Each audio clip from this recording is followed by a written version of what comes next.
My name is Eleanor. I'm 34 years old, and for most of my life, I've been described using words like steady, low maintenance, and the easy one.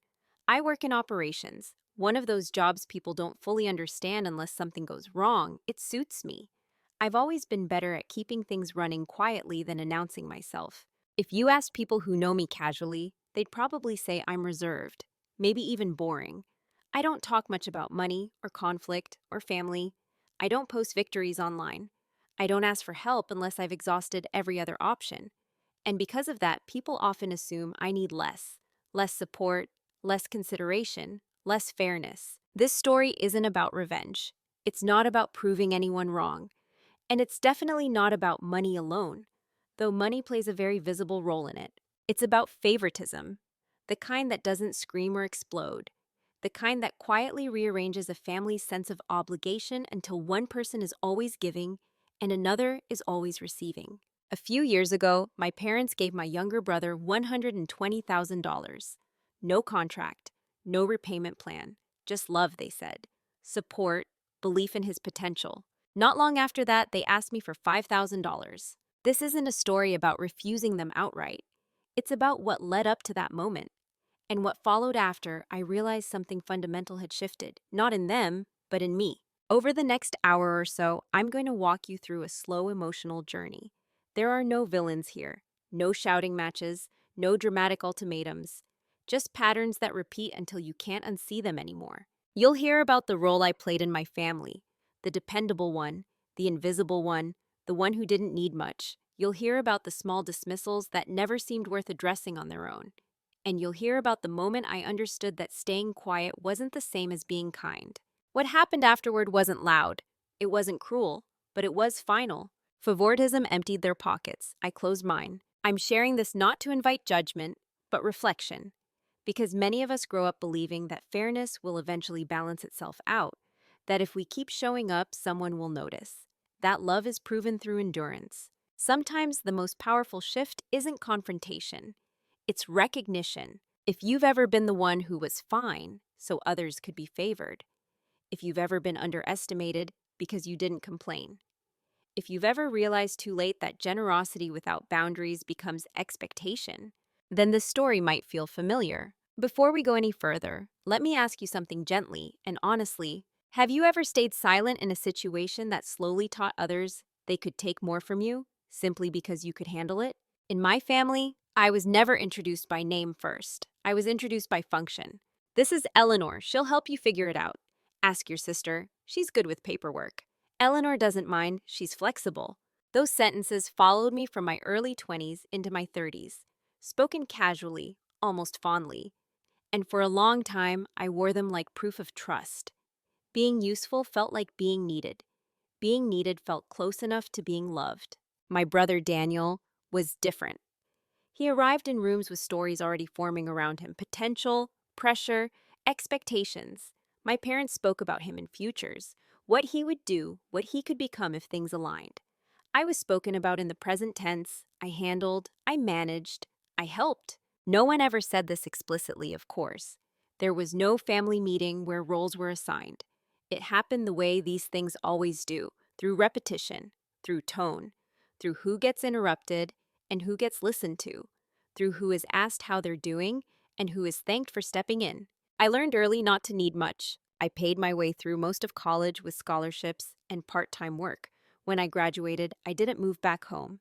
I found a shared apartment, then another, then eventually my own small place. My parents told friends they were proud of how independent I was. What they didn't notice was how quickly independence becomes invisibility when it's convenient. If Daniel struggled, it was framed as temporary. If I struggled, it was framed as surprising. You really? My mother once said when I mentioned feeling overwhelmed at work. But you're so organized. That was the thing. My competence made my discomfort unbelievable. At family dinners, Daniel talked about ideas, frustrations, plans that never quite materialized. My parents leaned in, offering advice, encouragement, and sometimes money. I listened. I asked practical questions when asked. I cleared plates when the conversation drifted past me. It wasn't that I was ignored. That would have been easier to name. I was assumed. Assumed to be okay. Assumed to understand. Assumed to adjust. When holidays came around, I coordinated. I booked flights that worked for everyone. I remembered birthdays, I noticed when tensions were rising, and quietly redirected them. I told myself this was maturity, that someone had to be the stabilizing force. And for a while, I believed it. There's a certain pride that comes with being the reliable one. You tell yourself you're above the chaos, that you don't need the spotlight because you have something sturdier: self respect, resilience, perspective. But over time, something subtle began to ache. It showed up in the way my parents spoke about sacrifices. Theirs were always visible, mine were implied. It showed up in the way Daniel's mistakes were softened by context, while my boundaries were questioned. Why are you being so sensitive? Can't you just help this once? You're better at this anyway. I rarely argued. Not because I agreed, but because arguing felt inelegant.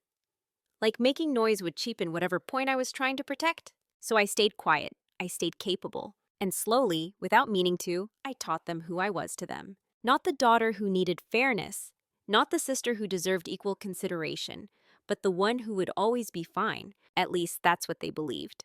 The first time I felt it, really felt it, I almost dismissed it. It was such a small thing, the kind of moment people later tell you that you're overthinking. A detail so minor it wouldn't survive a group retelling. And that's exactly why it stayed with me. Daniel had just moved back home. Again, a startup idea had not worked out, though no one could quite explain what the idea was or where the money had gone. My parents framed it as a reset, a regrouping. He needed support, they said, space to breathe.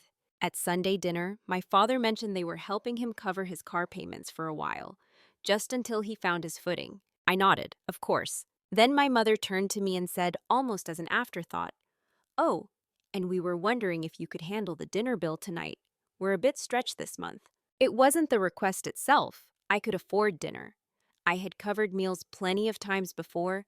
It was the timing. The way help flowed in one direction without pause, and the ask flowed in the other without hesitation. I remember the exact feeling in my chest, not anger, not hurt, confusion. I paid the bill. I even smiled. On the drive home, I told myself all the things I'd been trained to believe. They're just stressed. It's temporary. They know you're good for it. This doesn't mean anything. But the thought lingered longer than it should have.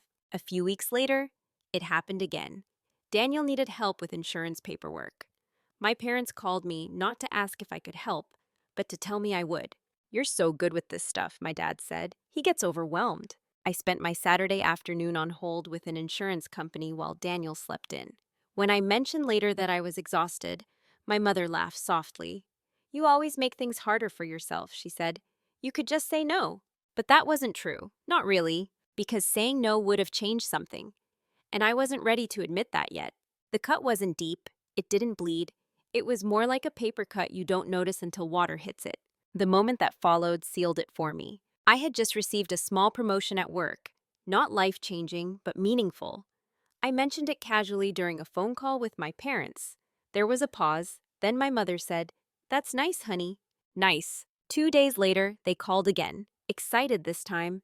Daniel had an opportunity, a business contact, a real chance. They wanted my opinion, my analysis, my reassurance. I gave it, carefully, honestly. They thanked me.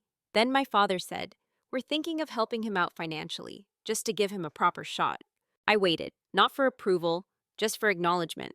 It never came. That was the first small cut. Not the money, not the favoritism itself, but the realization that my role was to support the structure, not to be supported by it. Everyone else ignored it, or didn't see it at all. To them, this was just family functioning as it always had. Needs addressed where they were loudest, stability leaned on where it was strongest. But I remembered it, because for the first time, I didn't feel generous. I felt used, and that was new. After that first small cut, nothing dramatic changed. That's how I know it mattered. If there had been an argument or a confrontation, or even an apology, I might have filed it away as a misunderstanding. But instead, everything continued exactly as before. Only now, I was aware of the pattern. And once you see a pattern, it's hard to pretend it isn't there. The requests kept coming, wrapped in familiarity. "Could you look over this lease? Can you spot check these numbers? Would you mind covering this just for now?" Each ask was reasonable on its own. That was the trick. Reasonable enough that refusing felt petty. small enough that agreeing felt harmless. So I agreed. I told myself I was choosing peace, that this was what being the bigger person looked like. I reminded myself that families aren't businesses. Everything doesn't have to be equal to be fair. And yet, something in me began keeping score. Not consciously at first. It was more like a quiet ledger in the back of my mind, tracking not amounts, but effort, attention, concern, emotional labor. I noticed how quickly my parents responded to Daniel's stress, and how slowly they responded to mine, if at all. I noticed how his financial risks were described as bravery, while my financial caution was described as playing it safe.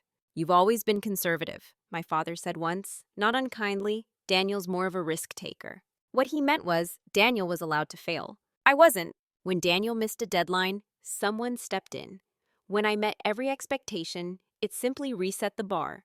Reliability, I learned, is rarely rewarded. It's just relied upon. Still, I didn't push back. Part of me believed that if I stayed steady long enough, things would rebalance on their own. That eventually, someone would notice the imbalance and correct it. That my quiet contributions were being seen, even if they weren't being acknowledged. That belief kept me compliant longer than I care to admit. There was also fear, though I didn't name it at the time. Fear that if I stopped being useful, I'd become optional. Fear that the version of me my family valued was conditional. So I kept smoothing things over. I listened when my parents worried about money. I offered practical solutions, budget spreadsheets, suggestions that were rarely followed. When Daniel asked for advice, I gave it carefully, knowing it would likely be ignored, until it failed and then revisited. And every time I felt the flicker of resentment rise, I pushed it down. "Don't be dramatic," I told myself. "They're doing their best. This is just how families work." Disrespect doesn't always arrive loudly. Sometimes it arrives disguised as trust, as expectation, as a comfort with your availability. And when it becomes normalized, you start adjusting yourself around it. You lower your own needs to avoid friction.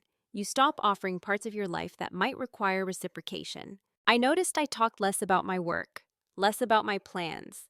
There was no space for them anyway. Conversations had a way of circling back to Daniel's next move, his next challenge, his next ask. I told myself I didn't mind. But the truth was, I was shrinking, not in confidence, but in presence.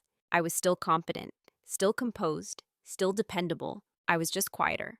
And in that quiet, something else was forming. Not anger, not defiance. Awareness. Because once disrespect becomes routine, the real question isn't why others keep crossing the line. It's why you keep letting them. It wasn't a single conversation that made me understand my role. It was the absence of one. No one ever asked me what I wanted. Not in the big cinematic way people imagine. No one said, "Eleanor, what are your dreams?" But even in the smaller ways, no one asked if helping was convenient, or if I had room, or if I was tired. The role had already been written. I was just performing it well. In my family story, I was the constant, the stabilizer, the one whose life could be paused and resumed without consequence. I wasn't seen as someone building towards something fragile. I was seen as someone who had already arrived. Therefore, someone who could afford to give. And because I didn't protest, the role hardened. When my parents talked about the future, it was always about contingency plans. What they'd do if Daniel's next venture didn't work out, where he might land, how could it help cushion the fall. I was never part of those conversations, not because I wasn't included, but because I wasn't considered at risk. "You're fine," my mother said once casually, when I mentioned rising rent costs in my city. "You always figure things out." It was meant as a compliment. It landed like a dismissal. I began to see how usefulness becomes expectation, how expectation becomes entitlement, and how entitlement wears the mask of closeness. There was an unspoken understanding that my time, my more money, and my emotional energy were flexible resources, adjustable, available. If something needed to be handled, I would handle it. If something needed to be absorbed, I would absorb it. And if I ever hesitated, it was framed as a deviation. "You're not usually like this. Is something wrong with you? This doesn't sound like you." In other words, return to your role. I remember one evening, sitting alone in my apartment, scrolling through messages from my family. Requests, updates, no questions, no curiosity. It struck me then, not painfully but clearly, that I wasn't seen as a participant. I was infrastructure. Infrastructure isn't celebrated. It's only noticed when it fails. That realization didn't make me angry. It made me still. Because once you understand the role you've been assigned, you have two choices. You can fight it loudly, or you can step out of it quietly. At the time, I wasn't ready for either. I told myself this was just the cost of being capable, that every family has someone like me, that strength means caring more. But something in that logic didn't sit right anymore. Strength, I began to suspect, wasn't about how much you could endure without complaint. It was about knowing when endurance was being mistaken for obligation. I didn't change my behavior overnight. I didn't stop helping. I didn't set boundaries with dramatic speeches, but internally, something shifted. I stopped assuming fairness would arrive on its own. I stopped believing that being needed was the same as being valued. And for the first time, I asked myself a question I had avoided for years. If I stopped performing this role, what would actually happen? I didn't have the answer yet, but I knew one thing. The role I was assigned had never been negotiated, and that meant it could be unassigned. The day something shifted didn't look important from the outside. There was no argument, no raised voices, no dramatic revelation. If you had watched it happen, you would have seen nothing more than a quiet afternoon and a phone call that lasted less than 10 minutes. But inside me, something settled into place. My mother called while I was folding laundry. Her voice had that familiar blend of concern and casualness I'd come to recognize as the prelude to a request. "Your father and I were talking," she said, "and we might need a little help this month." I didn't respond right away, not because I was calculating, just because I was listening. Really listening. She explained that things were tight, unexpected expenses, nothing alarming, just a temporary gap. "We were wondering if you could lend us $5,000, she said, "just to get through." $5,000. The number itself didn't scare me. I had savings. I could have transferred it that afternoon without disruption. That's what made the moment so strange. Because as she spoke, another number rose uninvited in my mind. 120,000. The amount they had given Daniel not long before. Freely, proudly, as an investment in his future. They had never called that money a loan. I felt something shift. Not sharp, not painful. More like the click of a lock finally aligning. I asked a simple question. "Can I ask what changed?" There was a pause. Then my mother said, "What do you mean?" I replied evenly, "when you gave Daniel the money, you seemed very confident. I'm just trying to understand what's different now." She sighed, not impatiently, almost wearily. "That was different," she said. "He needed it." The words landed softly and completely. In that moment, I understood. Need, in my family, wasn't about circumstances. It was about perception. Daniel needed it because he was seen as vulnerable, unfinished, worthy of risk. I didn't need it because I was seen as complete, stable, and already handled. Kiam, there was no malice in it. That was the hardest part. No cruelty, just a quiet hierarchy of concern. I didn't argue. I didn't bring up fairness. I didn't mention the amount. I told her I needed time to think. After we hung up, I stood there in my apartment, surrounded by half-folded clothes, and felt an unfamiliar calm. Not resentment, not panic. Clarity. For years, I had believed that if I just kept showing up, the balance would correct itself. That generosity would be reciprocated in some unspoken way. But this request, this modest practical request, revealed the truth. They weren't asking because they had no one else. They were asking because I was safe. And safety, I realized, had a cost. I sat down and opened my notebook, the one I'd always kept for work goals and budgets. For the first time, I wrote something personal on the first page. Being capable does not make me responsible. I didn't decide anything that day, not outwardly, but internally something irreversible had happened. I stopped seeing myself as a resource to be accessed. I started seeing myself as a person with choices. And once that door opens, it doesn't close again. After that call, I didn't pull away dramatically. I didn't announce a boundary. I didn't confront anyone with a list of grievances. From the outside, nothing about me seemed different at all. That was intentional. For most of my life, my silence had been reflexive, a habit formed from wanting to keep things smooth, to avoid becoming a problem, to stay agreeable. But now silence became a decision. I still answered messages. I still showed up to family dinners. I still listened. But I stopped filling in the gaps automatically. I stopped anticipating needs before they were spoken. I stopped offering solutions unless they were asked for directly.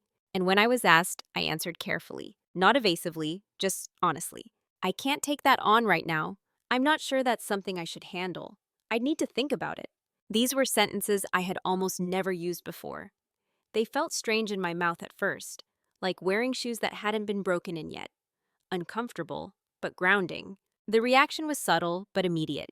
My parents sounded surprised, not offended, just disoriented, like they had reached for a light switch that had always worked, only to find it unresponsive. Daniel, on the other hand, barely noticed. That too told me something. He was used to the system functioning without friction, used to support appearing when needed.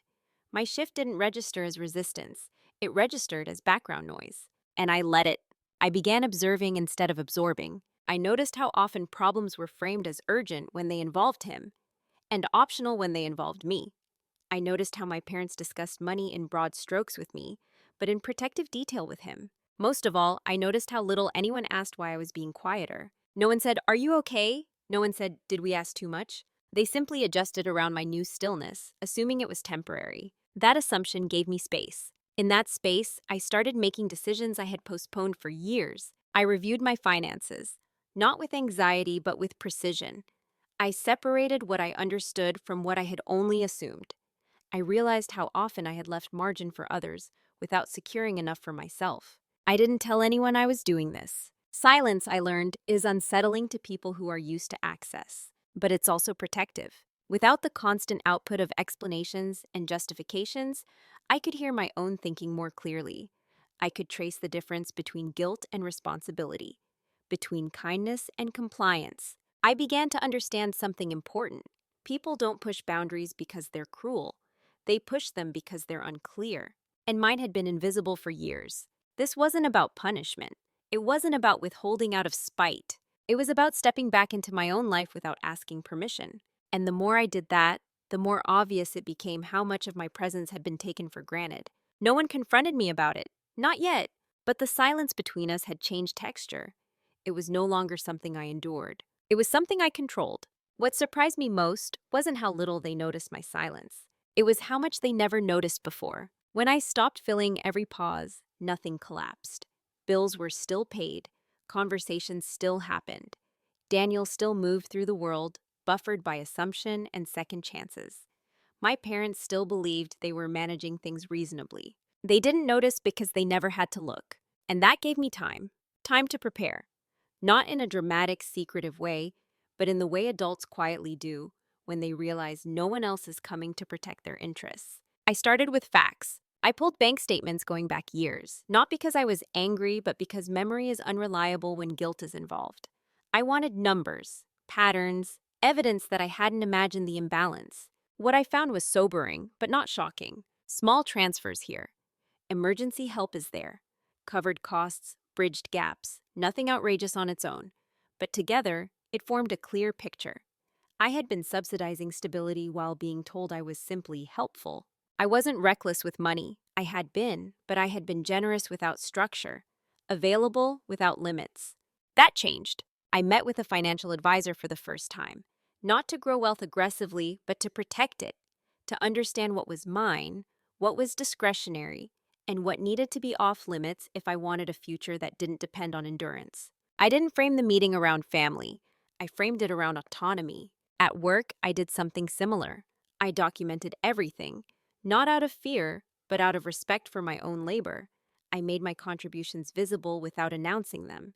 I positioned myself not as the one who would handle it, but as the one who oversaw it. That distinction mattered. Slowly, my life began to feel less porous. And still no one noticed. My parents continued speaking to me as if I were unchanged, assuming flexibility, assuming availability. They talked about Daniel's progress with cautious optimism. They talked about money with me in vague terms, trusting that I would absorb the implication. What they didn't see was that I had stopped absorbing. I had started recording, not emotionally but strategically, noting who asked, how often, under what justification, whether gratitude followed or expectation. This wasn't revenge, it was clarity. I learned that people often mistake long-term generosity for infinite capacity. The quietest contributors are rarely seen as finite.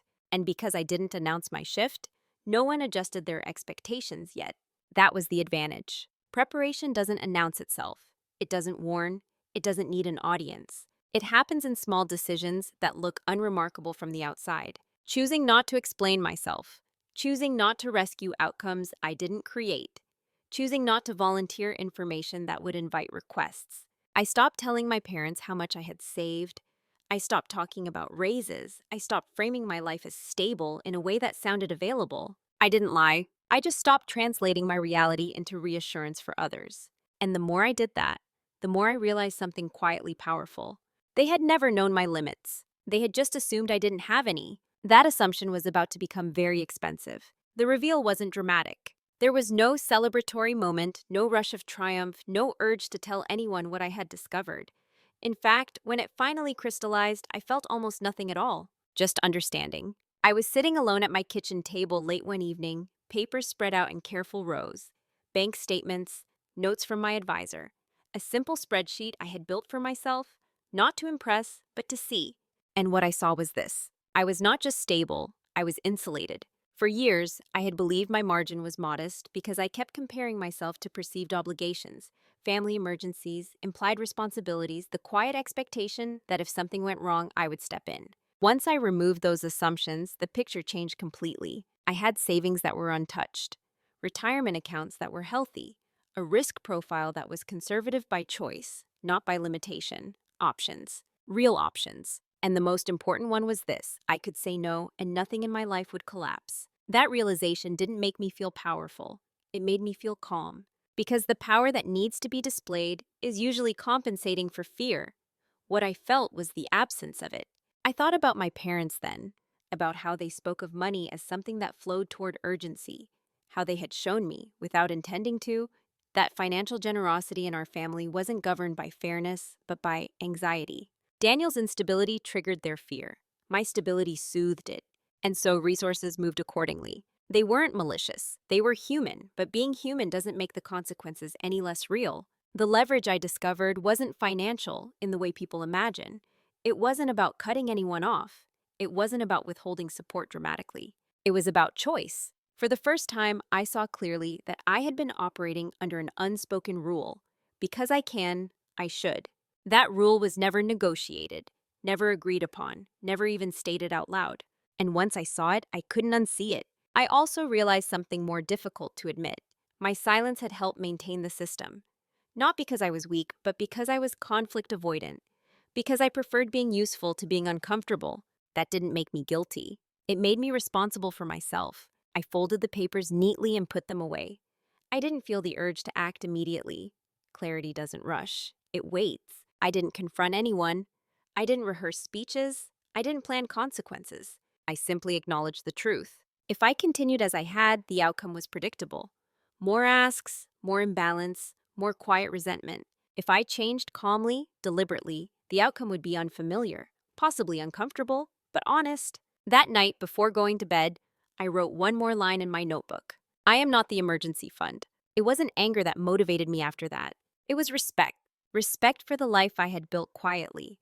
Respect for the boundaries I had never drawn. Respect for the fact that fairness doesn't appear on its own. It has to be chosen. And I was ready to choose. Clarity creates options, and options demand a decision. For a while, I sat with mine without acting on them. Not out of fear, but out of respect for the weight of what I was choosing. Once you change a dynamic that's been stable for years, it doesn't reset, it reroutes. I laid out the paths in my mind carefully. I could continue as before. Say yes, absorb the imbalance, tell myself it was temporary. That option was familiar, predictable, quietly exhausting. I could confront my parents directly, lay out the numbers, ask for explanations, demand acknowledgement. That path offered the possibility of validation, but also the certainty of defensiveness, hurt, arguments that would orbit around intent instead of impact. Or I could do something else entirely. I could change my behavior without changing my tone. No speeches, no accusations, just a firm internal line I would no longer cross. That was the option that stayed with me, because I wasn't trying to teach anyone a lesson. I wasn't trying to force insight. I wasn't trying to be understood. I was trying to be clear. I decided that going forward, I would no longer provide financial support without structure. No open-ended help. No, just this once. No quiet rescues that reset expectations. If I chose to give, it would be deliberate, contained, documented, and if I chose not to, I would not apologize for it. This wasn't punishment, it was alignment. I thought about the $5,000 they had asked for. I realized something important. The amount itself wasn't the issue, it was the assumption behind it. The assumption that my resources were communal. The assumption that my stability was theirs to draw from. the assumption that I would comply because I always had. That assumption needed to end. I rehearsed my response, not to convince them, but to ground myself. I'm not able to help financially right now. That was it. No justification, no comparison, no emotional appeal. I knew how it would sound: cold, unexpected, possibly hurtful. But clarity often is. I also prepared myself for the consequences: for disappointment, for confusion, for the possibility that my parents would frame this as betrayal. What I didn't prepare for was how calm I felt. Because for the first time, my actions were aligned with my understanding. I wasn't reacting, I was choosing. And once that choice was made, something else became clear too. This wouldn't be the end of it. Boundaries don't resolve dynamics, they reveal them. How my parents responded would tell me everything I needed to know. Not about their character, but about the role they expected me to keep playing. And I was ready to see that clearly. When I finally acted, it didn't look like action. There were no declarations, no shifts in posture, no emotional cues that would have warned anyone that something had changed. From the outside, my life remained exactly as it had been: calm, orderly, unremarkable. That was the point. I declined the request for money in a single sentence. I didn't compare myself to Daniel. I didn't bring up the past. I didn't say not anymore. I said, I'm not able to help financially right now. There was a pause on the line. Then my mother said, Oh, that was it. No follow-up questions, no negotiation, just a soft acknowledgement, as if the possibility hadn't occurred to her until that moment. And just like that, the first boundary held. What followed over the next few weeks was quiet, but not neutral. I noticed a shift in tone. Conversations became slightly more formal. Updates replaced confessions. There was a carefulness where there hadn't been one before. No one accused of understanding. No one challenged it either. They simply adjusted. Meanwhile, I kept moving silently. I updated my financial arrangements. I separated accounts that had once been loosely labeled family buffer. I formalized savings goals that were previously flexible. I set timelines for myself that didn't account for emergencies that weren't mine. At work, I accepted a new role, one that came with more authority and less operational drain. I didn't announce it to my family, not out of secrecy, but because I no longer felt the need to contextualize my progress for their comfort. I also stopped preemptively explaining myself. When I visited, I listened more than I spoke. When asked about my life, I kept my answers factual, neutral, not inviting further inquiry. This wasn't withdrawal, it was containment. And slowly, the consequences of that containment began to surface. My parents mentioned being stressed about expenses more often. They spoke about tightening their budget, about unexpected strain. I didn't offer solutions, not because I didn't have them, but because offering would have reopened the door I had just closed. I noticed Daniel's name came up with a different energy now: less optimism, more concern, as if the weight they had been carrying for him was finally being felt. Still, no one said anything directly, because silence when it's new is confusing. And confusion takes time to turn into realization. I wasn't watching from a distance with satisfaction. I was living my life, calmly, deliberately, without bracing for impact. I had chosen not to intervene, and that choice was doing more than any confrontation ever could. The consequences didn't arrive in a single moment. They arrived as a series of small, accumulating pressures, each one manageable on its own, but heavier together. My parents began mentioning money more often, not directly asking, just narrating, as if speaking the problem aloud might summon a solution. Everything is so expensive now, my father said one evening. We're just trying to be careful, my mother added. I listened, I nodded. I didn't offer to fix it. That was new. In the past, those comments would have activated me automatically. I would have asked questions, suggested adjustments, quietly bridged the gap. Now I let the silence sit. At first, they filled it themselves. They talked about cutting back, about delaying things, about being stretched thinner than expected. Still, no direct ask. That told me they were recalibrating. I noticed changes in their lifestyle. Small ones, fewer dinners out, more caution around travel, a subtle tightness that hadn't been there before. I also noticed how often Daniel's situation came up, this time without the familiar optimism. He's still figuring things out, my mother said, for perhaps the fifth time in one conversation. There was worry in her voice now, not just a concern, something closer to fatigue. I realized then what had shifted. Without my quiet buffer, the true cost of their choices was becoming visible. They had given generously without structure, without limits, without asking what sustainability looked like. And now sustainability was asking them. I didn't feel vindicated, I felt removed. Not detached emotionally, but no longer responsible for absorbing the consequences of decisions I hadn't made. That distinction mattered. A few weeks later, my mother called again. Her tone was careful, measured. "We might need to talk soon," she said, "about things." I said, "Okay." That was it. No reassurance, no anticipation. I knew what the conversation would be about.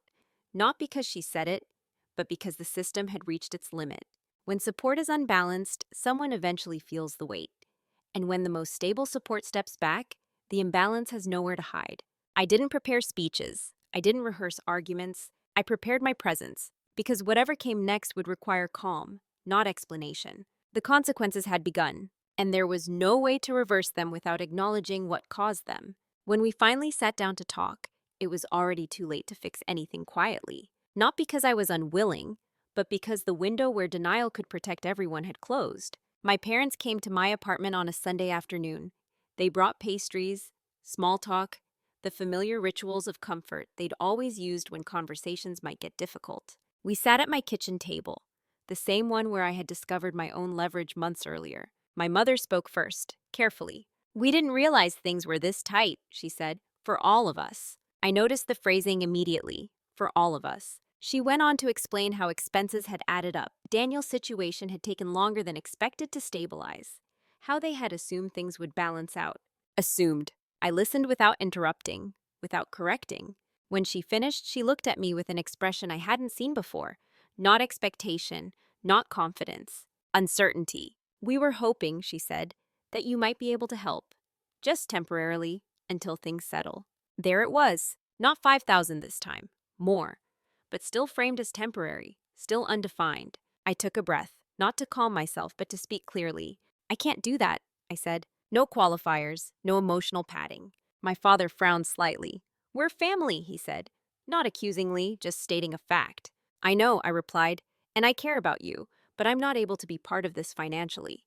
The room felt very still. My mother looked confused, hurt, not angry, something worse, disoriented. "I don't understand," she said. "You've always helped." That was the moment. Not for confrontation, but for truth. "I helped because I couldn't," I said. "Not because it was fair, and I can't keep doing that." Silence followed, thick, uncomfortable. They tried gently to negotiate, to reframe, to appeal to responsibility, to history. I didn't engage, because the time for fixing things had passed. What they were asking for now wasn't support. It was a restoration of the old system, and that system required my quiet compliance to function. I didn't raise my voice. I didn't list grievances. I didn't mention the $120,000. I didn't need to. The absence of my agreement said everything. They left shortly after, polite, shaken, unresolved. And I knew, as the door closed behind them, that nothing would go back to how it was. Not because I had been harsh, but because clarity once spoken cannot be unspoken. The confrontation everyone imagines, the raised voices, the accusations, the emotional collapse, never came. What followed instead was quieter, slower, and in some ways, harder to sit with. A few weeks after that Sunday, my father called me alone. No pastries, no small talk, just a directness I wasn't used to hearing from him. "I want to understand," he said. "When did this change?" It was a reasonable question, and for the first time, I answered it honestly, without defending myself. "It didn't change all at once," I said. "It became visible." He was quiet. I could hear him breathing on the other end of the line. "You could have said something sooner," he finally replied. I considered that. "I didn't know how," I said, "and I didn't think it would matter." That landed. What followed wasn't an argument. It was an inventory. Not of numbers, but of assumptions. He spoke about fear, about wanting to protect Daniel, about believing I was solid, finished, safe. "I never thought you'd feel overlooked," he said. "I didn't feel overlooked," I replied. "I felt assigned." That word stayed between us. Assigned. There was no apology in that conversation. Not the kind of people expect. But there was acknowledgment. And acknowledgment, I've learned, is rarer and often more uncomfortable than apology. My mother took longer. When she finally spoke to me about it, her tone was different. Less defensive, more fragile. "I thought you were okay," she said. "You never seemed like you needed anything." "I needed fairness," I replied gently, "not rescue." That was the closest we came to a resolution. There were no promises made, No grand realizations, just a quiet understanding that something fundamental had been misread for a long time. And that misreading had consequences. Our relationship didn't end, but it recalibrated. They stopped asking, I stopped offering. And in that space, something unexpected happened. We began speaking as adults, not as roles, not as functions, but as people with limits. It wasn't warm, not yet, but it was honest. And honesty, I realize, doesn't always feel good. Sometimes it just feels real. I didn't become someone new after that. I became clearer. For a long time, I believed my identity was built on endurance, on being the one who could absorb pressure without cracking, the one who didn't need much, didn't ask for much, didn't disrupt the flow. Letting go of that role didn't make me harder. It made me lighter. My relationship with my parents now exists inside boundaries we never had before. There's less familiarity, but also less tension. We speak without assuming outcomes. We check before expecting. That alone has changed the texture of our interactions. Daniel and I are civil, not close, not hostile, just honest in a way we never were. I no longer cushion his risks. He no longer leans without noticing. That distance isn't punishment, it's proportion. The biggest change, though, isn't in them. It's in me. I no longer measure my worth by how useful I am in a crisis. I no longer confuse being needed with being valued. I no longer preemptively offer pieces of myself to maintain peace. I still help when I choose to, when it aligns with my values, when it doesn't require me to disappear.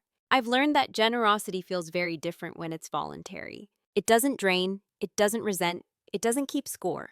It also doesn't come with guilt. There's a quiet confidence that comes from knowing your boundaries and keeping them without drama, without explanation, without apology.